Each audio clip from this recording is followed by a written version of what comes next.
অবশেষে ওমান প্রবাসীদের জন্য বড় ধরনের সুখবর দিল ওমানের সুলতান হাইতাম বিন তারেক। ওমানের সুলতান হাইতাম বিন তারেক ওমানে প্রবাসী সহ 174 জন কারাবন্দীকে সাধারণ ক্ষমা ঘোষণা করেছেন। ওমানের 54তম জাতীয় দিবস উপলক্ষে তাদের মুক্তি দেওয়া হয়েছে। রয়্যাল ওমান পুলিশ আরোপি জানিয়েছে, ওমান সুলতান স্থানীয়দের সঙ্গে প্রবাসীদেরকেও মুক্তির ঘোষণা দিয়েছেন। তবে প্রবাসীরা সংখ্যায় কতজন তা নির্দিষ্ট করে এখনও জানানো হয়নি।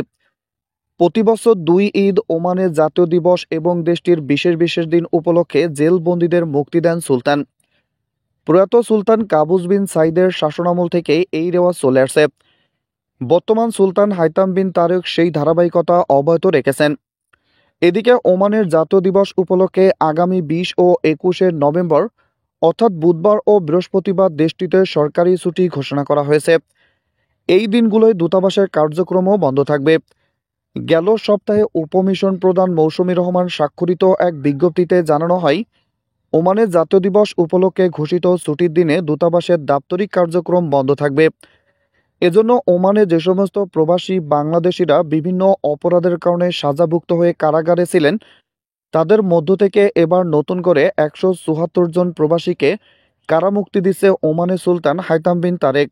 এদিকে বাংলাদেশের অন্তর্বর্তীকালীন সরকারের প্রধান ডক্টর মোহাম্মদ ইউনূস প্রবাসী বাংলাদেশিদের জন্য বড় ধরনের সুখবর দিয়েছেন।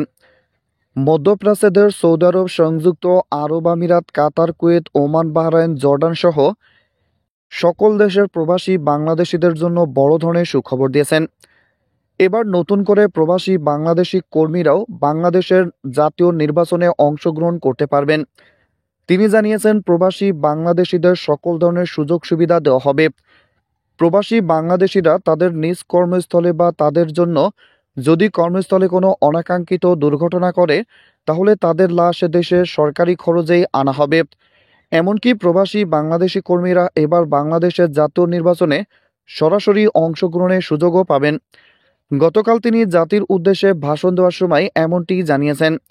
এমনকি প্রবীণ বয়সে এসে প্রবাসী বাংলাদেশিদের যে আর্থিক নিরাপত্তা নিশ্চিতকরণের লক্ষ্যে প্রবাসীদের পেনশন বা অবসর ভাতা চালুরও সিদ্ধান্ত তিনি জানিয়েছেন। তবে পরবর্তীতে মন্ত্রণালয়ের বৈঠকের পরে এটার রূপরেখা জানিয়ে দেওয়া হবে। এমনকি প্রবাসী বাংলাদেশিদের 10 লক্ষ টাকা পর্যন্ত ঋণ দেওয়ার ঘোষণাও তিনি দিয়েছেন। প্রবাসী কল্যাণ ব্যাংক সহ বিভিন্ন ব্যাংকের মাধ্যমেও প্রবাসীদের ঋণের ব্যবস্থা করা হবে। এমনকি প্রবাসী কল্যাণ ব্যাংকের মাধ্যমে তারা কিন্তু বর্তমানে রেমিটেন্স পাঠাতে পারবেন বলেও বাংলাদেশের অন্তর্বর্তীকালীন সরকারের প্রধান ডক্টর মোহাম্মদ ইউনূস জানিয়েছেন। এমনকি বাংলাদেশের অন্তর্বর্তীকালীন সরকারের প্রধান ডক্টর মোহাম্মদ ইউনূস তিনি এটাও জানিয়েছেন, বাংলাদেশিদের জন্য যে সকল দেশের কর্ম ভিসা বা কর্মসংস্থান ভিসা বা এক কথায় বলতে গেলে এমপ্লয়মেন্ট ভিসা বা লেবার ভিসা বন্ধ রয়েছে, ওই সকল দেশের দূতাবাস বা ওই সকল দেশের সরকার প্রধানের সঙ্গে কথা বলে দ্রুতই ওই সকল দেশের ভিসা চালুর বিষয় সম্পর্কে তিনি জোর দাবি জানিয়েছেন। এমনকি প্রবাসে যে সমস্ত প্রবাসী বাংলাদেশি কর্মীরা অবৈধভাবে অবস্থান করতেছেন, তাদের বৈধতার বিষয় সম্পর্কেও তিনি জানিয়েছেন, তাদের বৈধতার বিষয় সম্পর্কে যথাসম্ভব চেষ্টা চালানো হচ্ছে। এজন্য ওমানের ভিসা যেহেতু গত 2023 সালের 31শে অক্টোবর থেকে বন্ধ রয়েছে বাংলাদেশিদের জন্য, এজন্য বন্ধ থাকা ওমানের শ্রমবাজার আবারও পুনরায় চালু করতে দুই দেশের কূটনৈতিক বৈঠক লাগবে বলেও তিনি জানিয়েছেন। সুলতান হাইতাম বিন তারেক। ওমানের সুলতান হাইতাম বিন তারেক ওমানে প্রবাসী সহ 174 জন কারাবন্দীকে সাধারণ ক্ষমা ঘোষণা করেছেন। ওমানের 54তম জাতীয় দিবস উপলক্ষে তাদের মুক্তি দেওয়া হয়েছে। রয়্যাল ওমান পুলিশ আরোপি জানিয়েছে, ওমান সুলতান স্থানীয়দের সঙ্গে প্রবাসীদেরকেও মুক্তির ঘোষণা দিয়েছেন। তবে প্রবাসীরা সংখ্যায় কতজন তা নির্দিষ্ট করে এখনও জানানো হয়নি। প্রতিবছর 2 ঈদ ওমানের জাতীয় দিবস এবং দেশটির বিশেষ বিশেষ দিন উপলক্ষে জেলবন্দীদের মুক্তি দেন সুলতান। প্রয়াত সুলতান কাবুস বিন সাইদের শাসনামল থেকে এই রেওয়াজ চলে আসছে। বর্তমান সুলতান হাইতাম বিন তারেক সেই ধারাবাহিকতা অব্যাহত রেখেছেন। এদিকে ওমানের জাতীয় দিবস উপলক্ষে আগামী 20 ও 21 নভেম্বর অর্থাৎ বুধবার ও বৃহস্পতিবার দেশটিতে সরকারি ছুটি ঘোষণা করা হয়েছে। এই দিনগুলোয় দূতাবাসের কার্যক্রমও বন্ধ থাকবে। গেল সপ্তাহে উপমিশন প্রধান মৌসুমী রহমান স্বাক্ষরিত এক বিজ্ঞপ্তিতে জানানো হয়, ওমানের জাতীয় দিবস উপলক্ষে ঘোষিত ছুটির দিনে দূতাবাসের দাপ্তরিক কার্যক্রম বন্ধ থাকবে। এজন্য ওমানে যে সমস্ত প্রবাসী বাংলাদেশিরা বিভিন্ন অপরাধের কারণে সাজাভুক্ত হয়ে কারাগারে ছিলেন, তাদের মধ্য থেকে এবার নতুন করে 174 জন প্রবাসীকে কারামুক্তি দিচ্ছে ওমানের সুলতান হাইতাম বিন তারেক। এদিকে বাংলাদেশের অন্তর্বর্তীকালীন সরকারের প্রধান ডক্টর মোহাম্মদ ইউনূস প্রবাসী বাংলাদেশিদের জন্য বড় ধরনের সুখবর দিয়েছেন। মধ্যপ্রাচ্যের সৌদি আরব, সংযুক্ত আরব আমিরাত, কাতার, কুয়েত, ওমান, বাহরাইন, জর্ডান সহ সকল দেশের প্রবাসী বাংলাদেশিদের জন্য বড় ধরনের সুখবর দিয়েছেন। এবার নতুন করে প্রবাসী বাংলাদেশি কর্মীরাও বাংলাদেশের জাতীয় নির্বাচনে অংশগ্রহণ করতে পারবেন। তিনি জানিয়েছেন, প্রবাসী বাংলাদেশিদের সকল ধরনের সুযোগ সুবিধা দেওয়া হবে। প্রবাসী বাংলাদেশিরা তাদের নিজ কর্মস্থলে বা তাদের জন্য যদি কর্মস্থলে কোনো অনাকাঙ্ক্ষিত দুর্ঘটনা করে, তাহলে তাদের লাশ দেশের সরকারি খরচেই আনা হবে।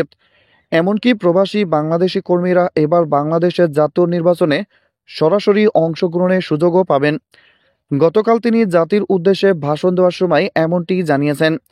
এমনকি প্রবীণ বয়সে এসে প্রবাসী বাংলাদেশিদের যে আর্থিক নিরাপত্তা নিশ্চিতকরণের লক্ষ্যে প্রবাসীদের পেনশন বা অবসর ভাতা চালুরও সিদ্ধান্ত তিনি জানিয়েছেন।